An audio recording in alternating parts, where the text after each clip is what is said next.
प्यारी साथ संगत, बहुत सुंदर समय है। स्वामी जी के जन्मदिवस का पावन महीना शुरू होने जा रहा है। हमारे सामने अपने गुरु की शिक्षाओं को याद करके, उसको आत्मसात करके जीवन में धारण और उससे अपने जीवन को सार्थक बनाने का बड़ा सुंदर अवसर है। अभी आपके सामने बहुत सुंदर सुंदर बातें रखी गई। उसमें से एक बात ये रखी गई कि स्वामी जी का मिशन, स्वामी जी का काम हम सबके बीच में क्या था। कुछ इसी बात को हम समझने की अगर कोशिश करें, संत का, एक प्रभु प्राप्त योगी का काम संसार में क्या होता है। जब भी हम किसी को सांसारिक दृष्टि से देखेंगे, मनुष्य के नजरिए से देखेंगे, तो दुनिया की उपलब्धियां, संसार की बनी बनाई चीजें, शायद यही हमें दुनिया की सबसे बड़ी कमाई नजर आएगी। एक इंसान कितना बड़ा घर बना लेता है, कितनी जमीन जायदाद, कितनी संपत्ति। पर संतों का जीवन, महापुरुषों का जीवन कभी भौतिकता की दृष्टि से नहीं परखा गया। आप किसी भी महापुरुष के जीवन को, उनके जीवन की घटनाओं को उठाकर देख लीजिए। हुजूर कृपाल सिंह जी महाराज आए, उन्होंने जितने भी आश्रम बनाए वो संगत की सुविधाओं के लिए, हर एक उस भाई बहन के जीवन में आध्यात्म की उन्नति में उन्हें कैसे मदद मिल सकती है, इस साधन को बनाने के लिए, इस सुविधा को देने के लिए कि आप अपने गुरु से कैसे जीवन में लाभ कमा सकते हैं। संत का मिशन आश्रम, डेरे, बड़े बड़े स्थान बनाना नहीं है। संत का मिशन मानव निर्माण करना है। आपका और हमारा जीवन गुरु से अगर जुड़ जाए तो हम क्या बन पाए, हमने अपने जीवन में क्या बदलाव किया, क्या परिवर्तन किया, ये संत की दया मेहर है। जब हम गुरु से जाकर जुड़े तो हमारे जीवन में, हमारा गुरु से जुड़ने के बाद जो बदलाव आया, वही हमारे जीवन की सबसे बड़ी उपलब्धि है। और हुजूर कहा करते थे, इस साधन को अगर आप अपने जीवन में हर रोज, अपनी दैनिक दिनचर्या में, अपने हर रोज के जीवन में कमाता हुआ नहीं देख रहे, अगर आपका हर रोज का जीवन संसार की चिंताओं में जा रहा है, अभी भी आप संसार से बंधे हुए हैं, दुनिया की चीजों का आपके ऊपर असर होता है, छोटी छोटी चीजों में आप फंस जाते हैं, तो ये मिशन अभी सफल नहीं हुआ। जब मैं बात कहता हूं और जब ये बात आप सुनते होंगे, तो हम इस बात में कितना सफल हुए, इस बात का आपको एहसास होता होगा। मैं बहुत से भाई बहनों को देखता हूं, वो बहुत ज्यादा संसार में लिप्त हैं, शरीर करके, सांसारिकता करके, सामाजिकता करके, रिश्ते नातेदारी, लोगों ने क्या कहा, यहां तक कि अगर आपका पड़ोसी आपके बारे में व्यर्थ की बात कह देता है, जिससे आपको कोई फर्क नहीं पड़ने वाला, तो भी हम उन बातों में उलझ करके बहुत परेशान रहते हैं। और एक नहीं, दो नहीं, अनगिनत लोगों के जीवन की यही हालत है। जब तक हम निर्बंध होना नहीं सीखेंगे, जब तक हम निर्लेप होना नहीं सीखेंगे, तब तक हम गुरु से मुक्ति की अवस्था की तरफ जाना नहीं सीख पाएंगे। इसलिए भगवान कृष्ण ने जब गीता अर्जुन को सुनाई तो उन्होंने यही बात उसे समझाने की कोशिश करी।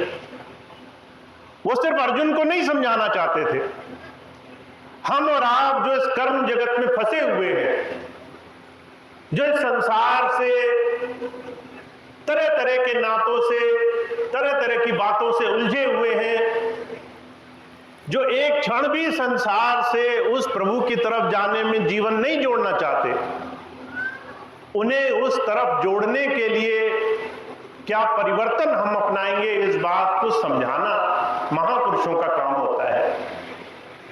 तो हमारे जीवन में सिर्फ एक प्रश्न होना चाहिए। गुरु का मिशन मानव निर्माण है। हमारा और आपका जीवन में गुरु से कुछ सीख लेना है। जब इस दृष्टि से आप अपने गुरु को याद करोगे, हमने अपने गुरु से नाम लिया, उन्होंने हमें नाम दीक्षा दी और एक बहुत लंबा समय गुजर गया। अगर आप मुझसे पूछें तो 6 वर्ष की उम्र में मैंने नाम लिया था। आप अपने जीवन को देखते होंगे, आपको भी याद आता होगा, वर्षों हो गए नाम लिए हुए। आज हम 20 बरस, 30 बरस और ज्यादा समय से नामधारी यहां बैठे हैं।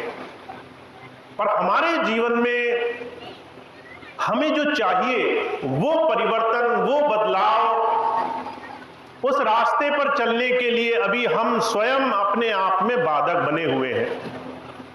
हुजूर कृपाल सिंह जी महाराज कहा करते थे, एक इंसान के जीवन में उसकी तरक्की के लिए जो सबसे बड़ी बाधा है वो इंसान स्वयं है अपने लिए।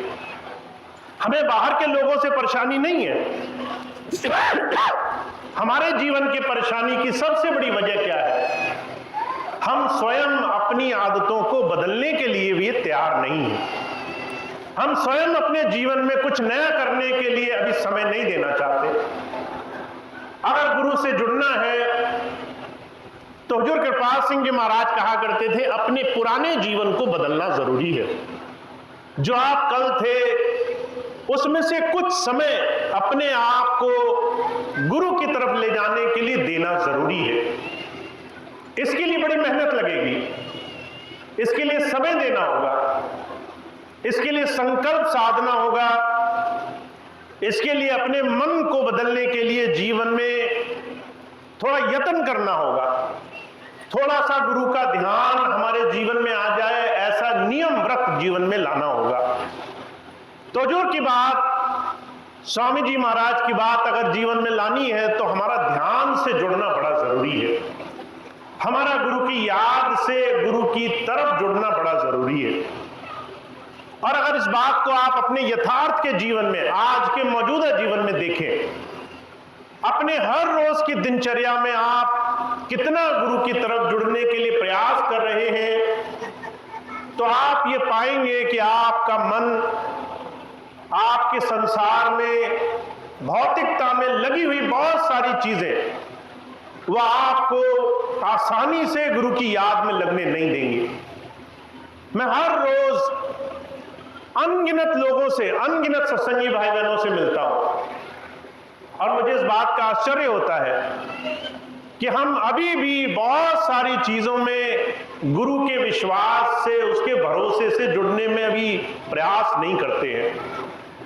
मुझे बड़े अच्छी तरह से घटना याद है, देहरादून आज सत्संग हुआ, एक सत्संगी बहन आई, कहने लगी मैंने बचपन में स्वामी जी से नाम लिया था, माता पिता ले गए स्वामी जी के पास, बचपन में नाम मिल गया।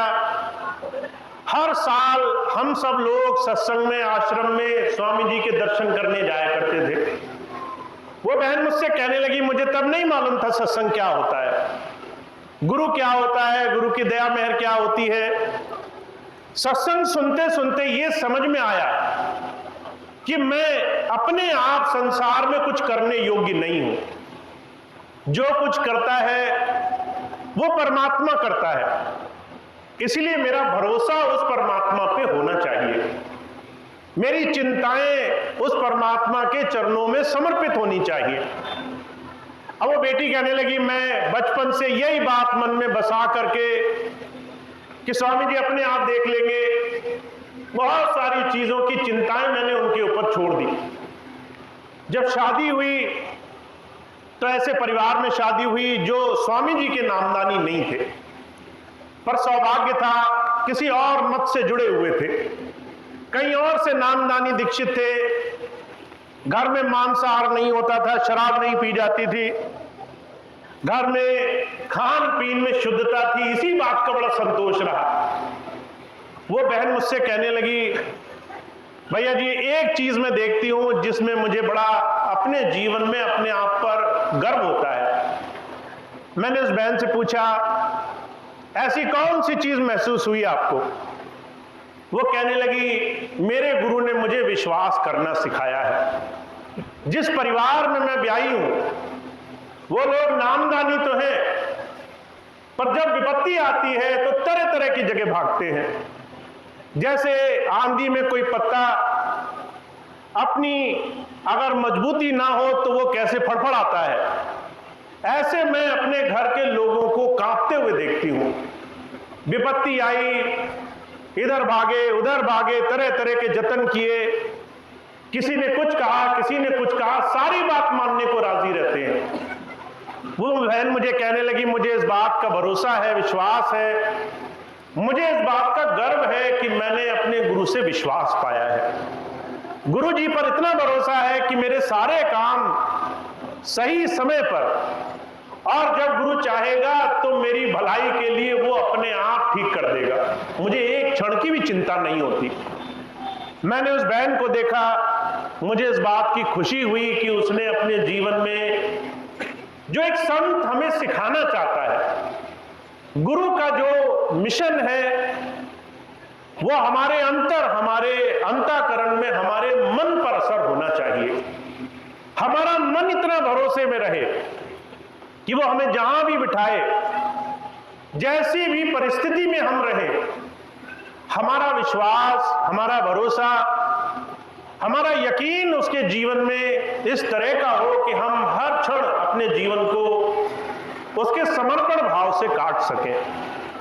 तो वो भाग्यशाली है जो अपने अंतर में, अपने हृदय में गुरु की याद से अपने जीवन को गुजार रहे हैं। ऐसा हर किसी इंसान के जीवन को नसीब नहीं होता। और अगर आप आज अपने गुरु की याद हर रोज मना पा रहे हैं तो ये बहुत सौभाग्य की बात है। इस याद से, इस ध्यान से, इस गुरु की तरफ अपने जीवन को जोड़ने से हमारे जीवन में गुरु की आज्ञा पूरी होगी, गुरु के नाम, गुरु की कमाई का साधन पूरा होगा। इसके अलावा गुरु का कोई और मिशन नहीं होता। अगर आप मुझसे पूछे तो मेरा विचार कुछ और ही है। बहुत से लोग मुझे कहते हैं कि भैया जी आप इस डेरे में जाओ, उस डेरे में जाओ। अभी कुछ दिन पहले एक बहन मुझे मिली, कहने लगे भैया जी आपने अभी तक कोई आश्रम नहीं बनाया, 2 साल हो गए किसी डेरे में नहीं रहे, कोई आश्रम बनाओ, किसी आश्रम में रुको। मैंने कहा बहन अगर आश्रम ही बनाना होता तो स्वामी जी के बनाए बहुत सारे आश्रम हैं, कहीं भी स्थान रुकने की जगह काफी होती। गुरु आश्रम बनाने नहीं आता, गुरु अपने जीवन से सिर्फ आपको एक संदेश देने के लिए आता है। वही चीज जो महात्मा बुद्ध ने भी अपने जीवन में कही, जरूरत से ज्यादा सामान मत बांधो, अपरिग्रह रखो, उन चीजों में मत उलझो जो तुम्हारी है नहीं, उन चीजों को कमाने में, उन चीजों को इकट्ठा करना जीवन मत बना लो जिसमें तुम्हारे जीवन का कोई आधार, कोई सार नहीं है। इसलिए मैंने इस बहन को एक चीज कही कि स्वामी जी ने मेरे लेखे में कोई आश्रम बनाना नहीं लिखा, मेरा काम आश्रम बनाना नहीं है, मेरा काम आपका और हमारा जीवन गुरु चरणों में जोड़ना है। अगर हम अपने जीवन से गुरु चरणों में जुड़े, अगर हमने अपने हर रोज के जीवन में विपत्तियों में गुरु को याद करना सीख लिया, अगर हमने अपने हर रोज के संघर्ष में हमें कैसे जीवन जीना है, कैसे हमने गुरु शिष्य बनकर के अपने आप को मजबूत बनाना है, ये साधन गुरु से सीख लिया तो हमने सही मायनों में गुरु की दया प्राप्त कर ली है अपने जीवन में। तो मेरे जीवन का तो एक ही मिशन है, हर एक गुरु प्रेमी, हर एक उस प्रभु की याद में लगे हुए हर एक जीवन में अपने जीवन को उस मालिक से जोड़ने का भाव पैदा हो जाए। हम अपना हर दिन ऐसा जिए, चाहे हमें हजारों विपत्तियों में रहना पड़े, हमारा ध्यान, हमारा ख्याल हमारे गुरु में रहे, हमारा उसी में भाव बना रहे। हम इस तरीके से जीवन जिए कि संसार में दुनिया की कैसी परिस्थिति हो पर हम उससे निर्लेप रह सकें। हमारे विश्वास से दुनिया की तमाम विपत्तियां भी हमारा एक क्षण बाल बाका न कर सके। इसलिए कबीर साहब बड़ा जोर देकर कहते हैं शिष्य को कैसा होना चाहिए। कहा जैसे जल में कमल निरालम, मुर्गा ए निशाने, सूरज शब्द भव सागर तरिए, नानक नाम बखाने। जैसे जल में कमल रहता है, कमल का काम जल का असर लेना नहीं है। शिष्य का काम दुनिया में रह करके दुनिया की बुराइयां लेना नहीं है, दुनिया की गंदगी अपने ऊपर उतारना नहीं है, दुनिया की नकारात्मकता, संसार का विष अपने जीवन में ले लेना नहीं है। हम कैसे उससे आजाद रहें, दुनिया की हजारों बुराइयों में भी कैसे हम अच्छे बन करके रह सकें, कैसे हम अपने जीवन को सीधी और सच्चाई के रास्ते पर ले जा सकें। ये वो रास्ता है जिसे जीवन में रोज रोज कमाना जरूरी है। तो आप जितने भी महापुरुषों के जीवन को देखोगे, उन्होंने दो तरह के रास्ते, दो तरह के साधन हमारे जीवन में रखे हैं। हम दो ही चीजें कर सकते हैं, इससे ज्यादा हम कुछ कर भी नहीं सकते। पहली चीज हम क्या कर सकते हैं, हम अपने देह से, शरीर से जीवन को सही दिशा में ले जा सकते हैं। हमारा शरीर एक साधन है जिससे हम अपने जीवन को तप की तरफ या फिर भोग की तरफ, जो भी एक रास्ता हमें ठीक समझ में आए उसकी तरफ ले जा सकते हैं। अभी तक तो हम भोग में रहे, अब हमें धीरे धीरे अपने शरीर से अपने जीवन को तप की तरफ ले जाना है। अगर 24 घंटे में आपको 10 मिनट मिले, 15 मिनट मिले, 20 मिनट मिले, आधा घंटा मिले, तो अपने आप को हमें उस गुरु की धारा से जोड़ना है। अपने इस शरीर से अपने आप को गुरु की तरफ जोड़ने का एक छोटा सा साधन बनाना है। तो उसका एक तरीका है आपके पास ध्यान का तरीका। हर रोज कम से कम थोड़ा समय निकाल करके अपने गुरु को समर्पित कर दो। उस समय में कुछ ही और काम में मत लगो, किसी और चीज की मांग भी मत करो। अगर आधा घंटा दे दिया तो उस आधे घंटे में कुछ मत मांगो, न धन मांगो, न दुनिया की संपत्ति मांगो, न सुख मांगो। सिर्फ एकांत में बैठ जाओ और वो आधा घंटा सिर्फ अपने गुरु को दे दो। ये शरीर का तप हुआ। इस तप को आप अगर हर रोज करने लग जाएं तो आप अपने गुरु के नजदीक होने लग जाएंगे। आप अपने गुरु के इतने नजदीक हो जाएंगे जिससे आप उसको जब चाहे, जिस घड़ी चाहे उससे जुड़ सकेंगे। दूसरी चीज मनोवृत्ति, मन से संसार में कैसे रहना है, मन से संसार की कितनी चीजें लेनी है, कितना संसार को अपने मन में आने देना है। अगर आपने अपने मन के दरवाजे 24 घंटे खोल रखे हैं कि हर एक चीज आपके मन में असर करे, हर एक चीज आपके मन पर असर छोड़ दे, तो आप हमेशा गुरु के दरबार से थोड़ी दूर ही रहेंगे। अगर आपको उसके नजदीक आना है तो अपने मन की वृत्ति को, अपने मन के स्वभाव को बदलना जरूरी है। तो दो चीजें ही हम कर सकते हैं। शरीर से हम गुरु को थोड़ा सा समय दे सकते हैं, मन से हम गुरु की याद को ज्यादा से ज्यादा अपने अंदर बसा सकते हैं। दुनिया की याद को कुछ कम कर सकते हैं, दुनिया की हर एक उस चीज को छोड़ सकते हैं जिसका हमारे जीवन में उपयोग नहीं है। तो मैं एक ही चीज जानता हूं, संत के जीवन का सिर्फ एक मकसद होता है, तन से और मन से हमें दुनिया की तमाम बाधाओं से मुक्त करना, हमें हर रोज जीवन में गुरु की याद से जोड़ने की तरफ ले जाना। तो सवाल सिर्फ इतना है कि हम व्यक्तिगत रूप में अपने आप में कितना अपने गुरु को प्यार करते हैं, कितना उससे जुड़ने के लिए हम जीवन में समय देते हैं। और मैं एक बात हमेशा कहता हूं, गुरु कभी यह नहीं देखेगा कि आप कितने जय जयकारे कर रहे हो, कितने नारे कर रहे हो, कितनी जोर से उसके नाम को बुला रहे हो। वो सिर्फ एक चीज देखेगा कि आप कितने प्यार से, कितने मन से उसको अपने हृदय में स्थान दे रहे हो। तो अगर आपने एक बार जोर से जयकारा नहीं लगाया, कोई घाटा नहीं होगा। अगर आपने गुरुजी के पैर नहीं छुए, एक बार सत्संग में भी नहीं आए, तो भी सारी चीजें आपके पक्ष में ही रहेंगी।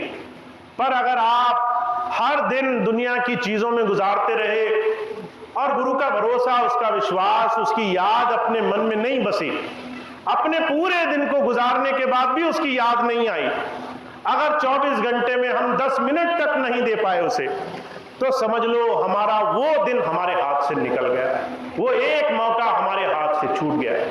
तो मैं सिर्फ एक ही चीज कहता हूं, सांसारिक, भौतिक, दुनियावी चीजों को आप कभी भी गुरु का मिशन मत मानना।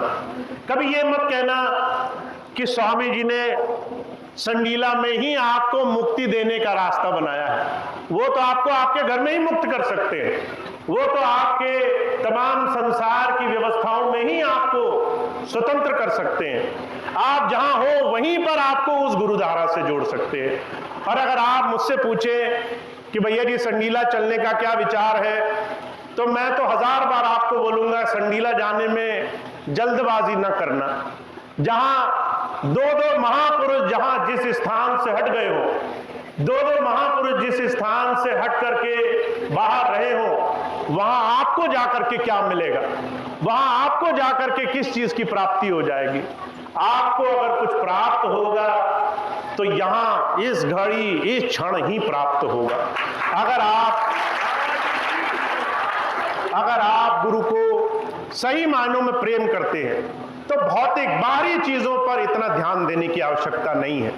आप हर दिन गुरु को उस स्थान पर जहां उसको सच में याद किया जा सकता है, अपने हृदय में, अपने मन में, वहां हर रोज उसे बिठाते रहो, हर रोज अपने हृदय में उसको स्थान देते रहो। अगर आप उसको याद करोगे, अगर आप उसकी तरफ हर रोज चलते रहोगे, अगर आप उसके नियम व्रत से अपना जीवन जियोगे, तो आपके जीवन का हर दिन आपके लिए संपूर्ण होगा, आपके लिए काफी होगा। गुरु से जुड़ने के लिए आपका ये छोटा सा प्रयास ही सफल होगा। तो मैं तो आपको सिर्फ एक ही चीज कहना चाहता हूं, बाहरी चीजों में मत उलझना। अगर आप सिर्फ इसी आशा में रहे कि संडीला जाके ही आपका काम बनेगा, तो आपके हजारों ऐसे मौके आपके हाथ से निकल जाएंगे जो आपको अभी प्राप्त हो सकते थे। और आप इसी आशा में बैठे रहोगे कि मेरा तो जो भी भला होगा संडीला जाकर ही होगा, जिसका जहां होना है वहीं हो जाएगा। इसीलिए आप अपने जीवन में आज से सिर्फ गुरु को शब्द स्वरूप मानो, कि गुरु की याद, उसके वचन, उसकी वाणी और उसका हमारे जीवन में आचरण, हम कितना उसे अपने जीवन में मानते हैं, कितना उसकी बात पर हम चलने के लिए प्रयास कर सकते हैं। बस इतनी ही बात गुरु की हमें आज्ञा मानकर जीवन में प्रयास करना है, अपने जीवन में बदलाव लाने की कोशिश करनी है। तो इतनी बात कह के मैं अपनी बात समाप्त करूंगा। एक बहुत सुंदर अवसर आ रहा है, सितंबर का महीना हम अपने गुरु की याद में उनके जन्म दिवस के पावन महीने के रूप में मनाते हैं। कल से सितंबर का महीना शुरू हो जाएगा। आपके पास पूरा 1 महीना है अपने आप को संकल्प देने का, अपने आप को व्रत देने का। मैं संकल्प के बारे में एक छोटी सी चीज आपको बताऊं। संसार में वैसे तो सारी चीजें आपके आसपास, आपके चारों तरफ मौजूद है, पर आपको कोई चीज कब प्राप्त होती है, जब आप अपने मन में एक व्रत साध लेते हो, मन में एक गांठ बांध लेते हो कि मैं ये काम इस इतने समय तक लगातार अपने गुरु की आज्ञा मान करके करूंगा। तो हमें अपने जीवन में गुरु की याद से जुड़ने के लिए संकल्प बांधना बड़ा जरूरी है। और आप अगर इस पूरे महीने ये संकल्प बांध लो, ये पूरा महीना मैं अपने गुरु की याद में सुबह और शाम थोड़ी थोड़ी देर उनकी याद में नियम व्रत से गुजारूंगा। अभी तक कभी होता था, कभी नहीं होता था, कभी कोई पाबंदी, कभी कोई नियम, किसी साधन, किसी वजह से छोड़ दिया, पर ये एक महीना मैं पूरे नियम से करूंगा। और आप मन में एक संकल्प बांध लो, मैं सुबह उठूं, मुंह हाथ धोकर, नहा धो करके मैं सबसे पहले अपने गुरुजी को 10 मिनट याद करूंगा, उनको ध्यान में बसाऊंगा। रात को सोने से पहले मैं 10 मिनट उन्हें याद करूंगा और महीने भर में ये काम करूंगा। अगर आप ऐसा एक संकल्प बांध कर ये एक महीना गुजारते हो, ये आने वाला एक महीना अपने गुरु की याद में आप गुजार देते हो, तो आप खुद देखोगे आपके संकल्प से कितनी बड़ी दया मेहर आपको प्राप्त होगी। तो बहुत से भाई बहन जो आज यहाँ पे मौजूद हैं, मैं सिर्फ एक ही बात कहूंगा, अगला एक महीना अपने गुरु की याद के संकल्प में उठा ले। एक महीना हम हर रोज अपने गुरु के जन्म दिवस के इस पावन मौके पर उनको कैसे याद करेंगे, किस तरीके से उनके ध्यान को अपने मन में बसा कर रखेंगे, किस तरह से उनके याद में, ध्यान में एक महीना गुजारेंगे, इसका आप संकल्प लें, ताकि आप अपने गुरु को सच्चा प्रेम भाव, सच्ची भक्ति, सच्ची याद से इस पूरे महीने में उनकी तरफ अपना ध्यान जोड़ सके। तो इतनी बात कह के मैं अपनी बात समाप्त करूंगा। आप सभी भाई बहन बहुत बहुत भाग्यशाली हैं, आपको स्वामी जी की दया से इतना सुंदर रास्ता मिला है, पर इसको जीवन में कमाना बहुत जरूरी है। इस साधन से जीवन में अपने आप को याद और भक्ति भाव से जोड़ना बहुत जरूरी है। तो इस रास्ते पर बहुत बहुत जुड़े, आपको सुंदर अवसर मिला है, इसका पूरा पूरा लाभ उठाएं। इतनी बात कह के मैं अपनी बात समाप्त करता हूँ। आज का सत्संग कार्यक्रम समाप्त होगा। आज इस सुंदर अवसर के लिए आप सभी भाई बहन यहाँ मौजूद रहे। बहुत विपत्ति, परेशानी, बहुत तरह तरह की समस्याओं के बावजूद भी आज आप यहाँ मौजूद हैं, इसके लिए आपका बहुत बहुत धन्यवाद। आपको स्वामी जी की खूब दया मेहर लाभ पहुँचे।